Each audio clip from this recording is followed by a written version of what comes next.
Traditions, the fall of death. Welcome to our show. I'm Blake Fire, said the tall, handsome, young-looking, black-haired man, materializing on the stage of a famous magic performance. His partner in the act, a brunette man, materialized beside him. And he is my assistant, Max Starfire, said Blake offhandedly. You ass, said Max, who was silenced by voice in his earpiece. It was the stage manager screaming at him. Blake glared at Max. Max was furious. He decided he would really annoy Blake with that. He knew there was a way to annoy Blake on stage. The best way was to stuff up the act. Blake elegantly removed his top hat, pulled out a rabbit. Blake looked at him nervously, hoping Max didn't try any more rabbit tricks. Max hesitated and thought whether he should or shouldn't do what he was thinking. Max, said Blake. Max totally lost control. Now I will perform another trick. I shall attempt to pull a hat from a rabbit, shouted Max, walking away from Blake. Blake ran over to Max, and knocked Blake over. Blake fell off the stage, screaming in pain. Blake, cried Max, coming to his senses. On the stage ran the stage manager, Dante. Later in the local hospital, Blake lay in a hospital bed.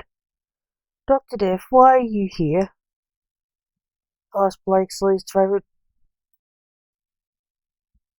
person at the hospital, where Blake was stationed as a coroner. I'm a patient, said Blake. Why? Asked Jack Taylor. I had a skiing accident, lied Blake. It's summer, said Jack skeptically. Water skiing, said Blake. Jack knew he was lying. Blake didn't water ski. In the room stormed Blake's son, who looked like him. How is the champion stage diver going, Jack? Laughed Lance as he entered the room. Jack looked at the clipboard on Blake's bed. Oh, he fell off a stage, said Jack. He's got a broken leg and a rib. Max told me to break a leg, hissed Blake shortly. So I hear, said Lance, laughing. Blake looked annoyed.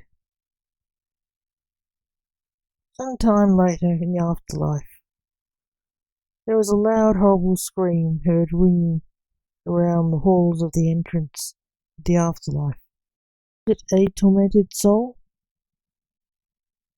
going to hell? The assistant of the king of the land of the dead walked into the office of the king to find him screaming in pain, trying to walk on his leg in reaper form. Mortimer, stop torturing yourself. Use your crutches, you're broken, Blake, said the reaper Dante. The stage manager, Dante.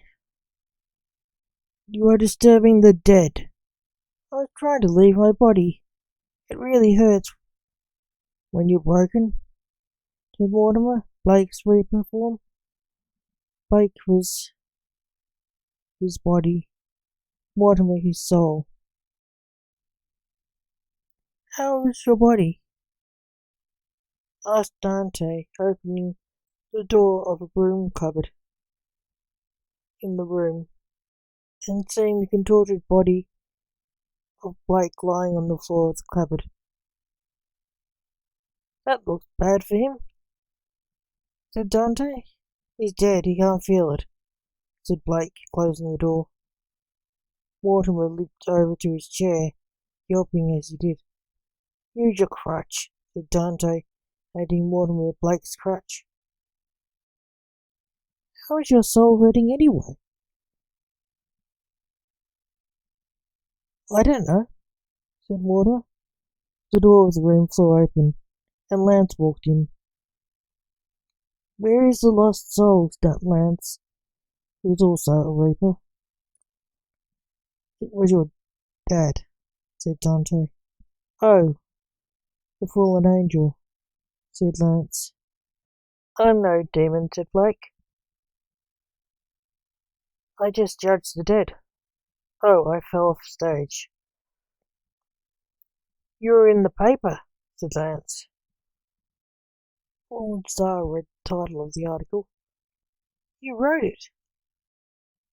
I see, moaned Mortimer. Yes, is it any good? Asked Lance, who was a reporter by trade. No, you rogue. You make me look like a fool, Mortimer said, after reading the article.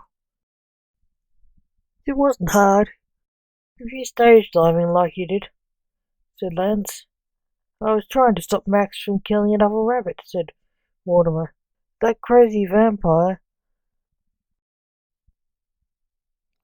loves to kill rabbits to get his trick right. I keep telling him don't do it. We are already on the RSPCA watch list. Wondered about that, said Lance. Max told me to tell you he was angry with you. He lost his temper and only wanted to annoy you as much as he was. Why was he angry? Asked Mortimer. You called him your assistant in the act, said Lance. He is. No, he's your partner. Or he sees himself as your partner in the act, said Lance. He is, said Dante. No, he isn't, said Mortimer. What have you got against calling him your equal? Asked Lance. He isn't, he's just a boy, said Mortimer. He's my assistant. You were blinded by his youth. Is that all? Said Lance. I never took you for an ageist fossil before. I'm not age anything, boy, said Mortimer. You're right, said Lance skeptically, knowing it was hopeless trying to change his father's opinion. As he was biased, it was him who caused his own accident